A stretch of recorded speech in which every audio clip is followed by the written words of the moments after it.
남자친구와 화해하는 방식이 달라서 힘듭니다. 2024년 9월 13일 동티모르 출발, 한국 이동. 안녕하세요. 오늘은 동티모르 방문 일정을 마치고 한국으로 이동하는 날입니다. 스님은 새벽 기도와 명상을 마친 후 7시 30분에 숙소에서 아침 식사를 하고 산책을 했습니다. 어젯밤에 유제니오 레모 스님이 오늘 섬에 출장을 가는 일정이 잡혀 있어서 아침에 스님과 함께 시간을 보내지 못하는 것에 대해 미리 양해를 구했습니다. 그리고 오늘 아침에는 스님에게 문자 메시지를 보냈습니다.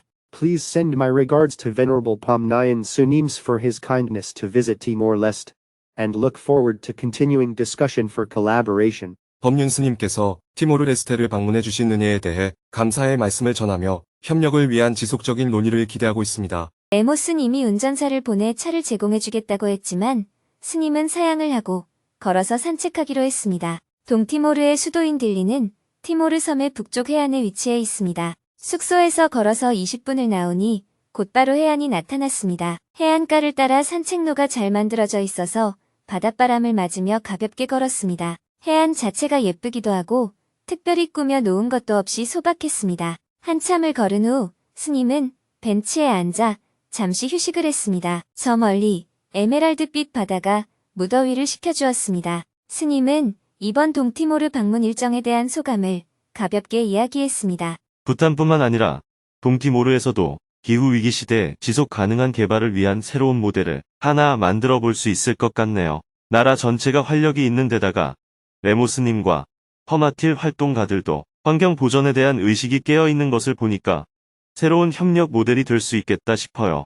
앞으로 레모스님과 서로 연대하고 협력하는 일들이 계속 생길 것 같습니다. 16세기부터 400여 년간 포르투갈의 지배를 받아온 동티모르는 1974년 포르투갈의 식민지 포기 선언으로 1975년 11월 28일 독립선언과 함께 동티모르 민주공화국을 수립했습니다. 그러나 열흘 뒤인 12월 7일 인도네시아 군대가 동티모르 전역을 침공하고 강제 점령하면서 독립의 꿈은 물거품이 되고 맙니다. 1999년 8월 끈질긴 저항 끝에 동티모르에서 인도네시아 군대가 철수하고 2002년 5월 20일 27년이 지나서야 동티모르 민주공화국은 다시 제자리를 찾았습니다. 5세기가 넘는 긴 시간 동안 자신의 땅을 여러 차례 빼앗기고 주인 행세를 하지 못했던 동티모르 사람들은 국제사회의 도움으로 가까스로 자신의 집을 되찾았습니다. 동티모르 사람들에게 딜리는 이제 평화의 도시의 다른 이름이 되어가고 있습니다. 레모스님의 퍼마틸 프로젝트와 JTS의 지속가능한 개발 사업이 공유와 연대를 통해 인류의 평화를 앞당기는 새로운 모델을 만들어 나갈 수 있기를 기대해 봅니다. 2시간을 산책한 후 10시에 다시 숙소로 돌아왔습니다. 짐을 챙겨서 11시 20분에 딜리 공항으로 이동했습니다. 공항에서 지난 이틀 동안 통역을 해준 김미선님과 작별 인사를 나누었습니다. 통역하느라 정말 수고가 많았어요. 김미선님은 호주로 돌아가고 스님은 한국으로 가기 위해 출국 수속을 하고 탑승구로 향했습니다. 가장 저렴한 저가 항공을 이용하려다 보니 동티모르에서 한국까지 경유지를 2번 거쳐가게 되었습니다. 오후 1시 20분에 동티모르 딜리 공항을 출발한 비행기는 2시간을 비행하여 오후 2시 20분에 인도네시아 발리 공항에 도착했습니다. 발리 공항에서 3시간을 기다린 끝에 다시 오후 5시 30분에 비행기를 갈아타고 하노이 공항으로 향했습니다. 비행기는 5시간 20분을 이동하여 현지 시각으로 밤 9시 45분에 베트남 하노이 공항에 도착했습니다. 하노이 공항에서 다시 3시간 30분 동안 대기를 했습니다. 스님은 장시간의 이동 일정이 피곤했는지 공항 벤치에 누워 단잠을 잤습니다. 새벽 1시 15분에 다시 비행기를 갈아탔습니다. 하노이 공항을 출발한 비행기는 4시간 20분을 이동하여 내일 아침 7시 30분에 인천 공항에 도착할 예정입니다. 오늘은 하루 종일 먼 거리를 이동했습니다. 오늘은 법문이 없었기 때문에 지난 10일 호주 브리즈번에서 열린 증문즉설 강연에서 질문자와 스님이 대화 나눈 내용을 소개하며 글을 마칩니다. 남자친구와 화해하는 방식이 달라서 힘듭니다. 저는 만나고 있는 남자친구와 행복한 대화를 하려고 하는데 무슨 일이 있거나 싸우면 화해하는 속도도 다르고 서로 관점도 달라서 좀 힘듭니다. 저는 짜증이 나거나 화가 나면 일단 입을 닫고 말실수를 하지 않으려고 조심합니다. 생각이 좀 필요한 스타일이라고 할 수 있습니다. 그러나 남자친구는 침묵의 시간이 너무 답답하고 숨막힌다는 표현을 합니다. 이 차이를 줄일 방법이 있는지 조언을 부탁드립니다. 남자친구를 안 만나면 됩니다. 이것이 제일 확실한 방법이에요.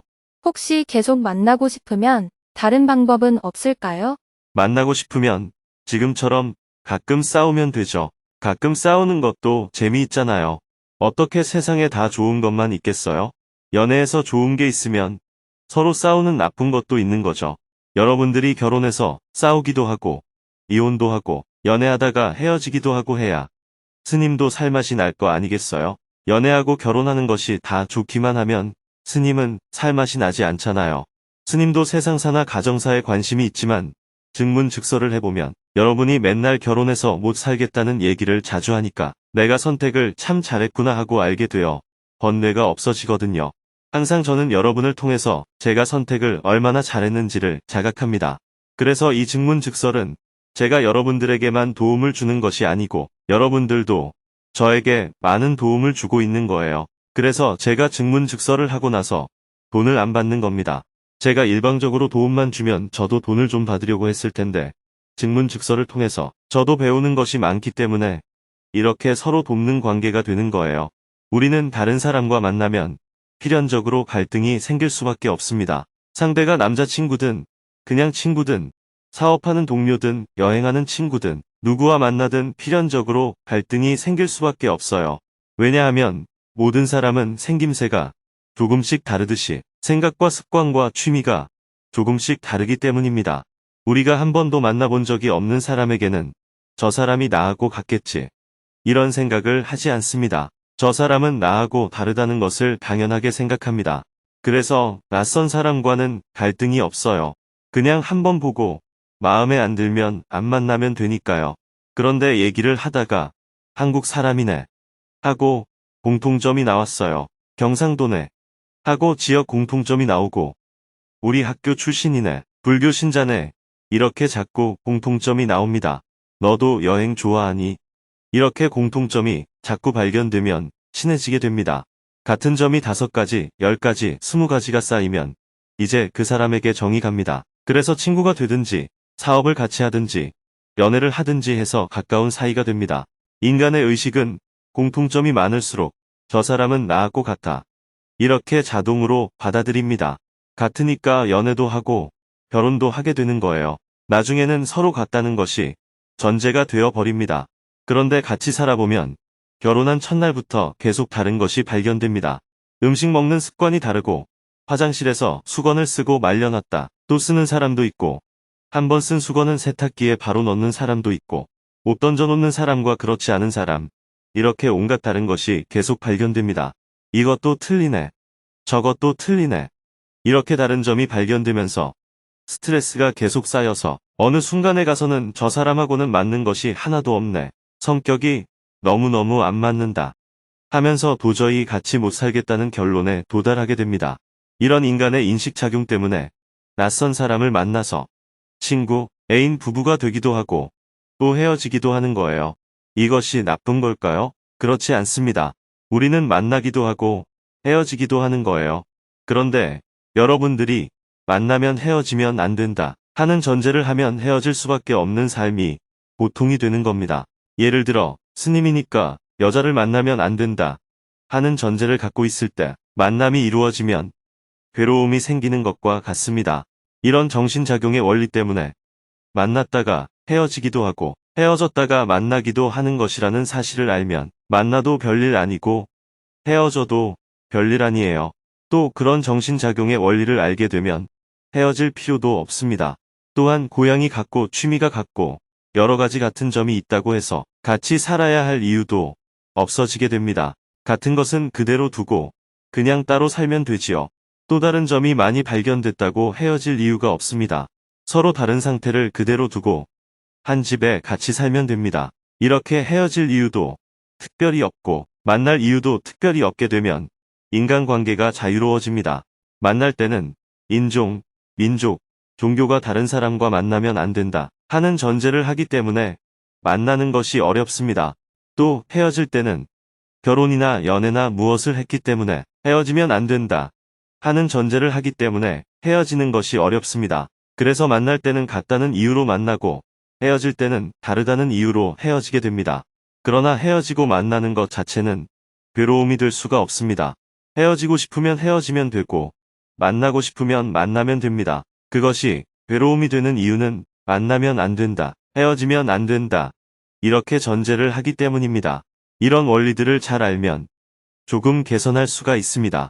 도저히 같이 못 산다고 하는데 도저히 같이 못 살 이유가 있을까요? 10년을 같이 살았는데 앞으로 5년을 더 못 살 이유가 없잖아요. 반대로 10년이나 살아봤으면 됐지 죽을 때까지 한 사람과 같이 살아야 할 이유가 특별히 있나요?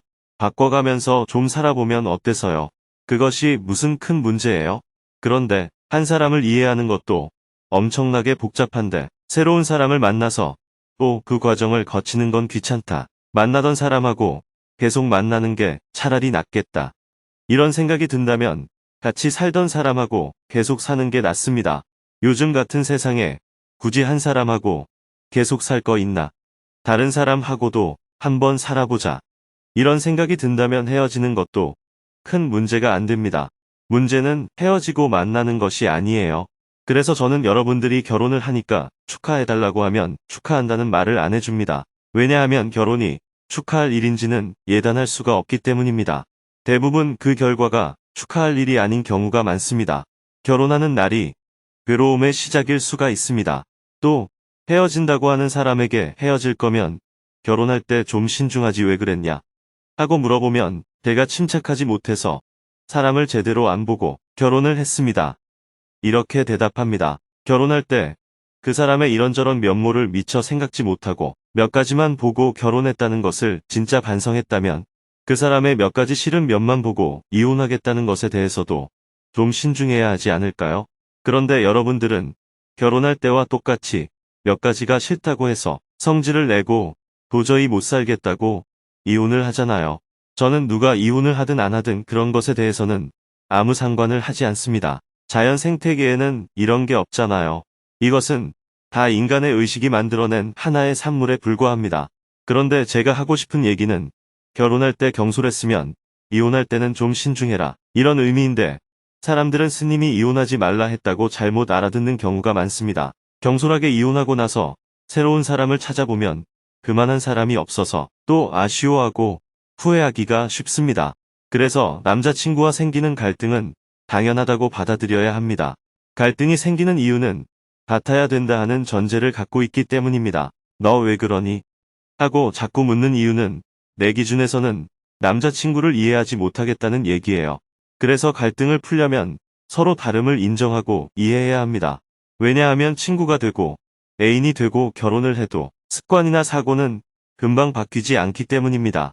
그런데 여러분들은 결혼을 하면 둘이 같아야 된다고 자꾸 생각합니다. 그래서 갈등이 생기는 거예요. 서로 다름을 인정해서 어느 정도 서로 공유할 것은 공유하되 나머지는 개인적으로 좀 열어놓고 살면 훨씬 자유로워집니다. 자꾸 자기식으로 나와 다른 상대를 통일하려고 하면 갈등이 커집니다. 남북이 통일한다고 저렇게 싸우듯이 자꾸 통일하려고 하니까 싸우게 되는 거예요. 너무 통일하려고 하지 말고 그냥 놔둬요. 울타리를 좀 넓게 쳐서 이 범위만 안 벗어나면 개 목줄 풀어서 놔놓듯이 좀 놓아두세요. 개 목줄을 계속 잡고 다니듯이 하지 말고 나가봤자 집 밖에 나가겠나. 대문만 닫아 놓으면 되지. 하고 집 안에 들어오면 목줄을 풀어주어야 합니다. 목줄을 딱 걸어가지고 늘 기둥에다 묶어 놓으려니까 개도 힘들고 사람도 힘들어지는 겁니다. 잘 알았습니다. 감사합니다. 내일은 인천공항에 도착해서 서울 정토회관으로 이동하여 잠시 휴식을 한 후 오후에는 비서실, JTS, 국제협력팀과 함께 하반기 해외 일정에 대해 회의를 하고 저녁에는 다시 비행기를 타고 시애틀로 출국할 예정입니다. 내일부터는 북미 서부 지역에서 순회 강연이 시작됩니다.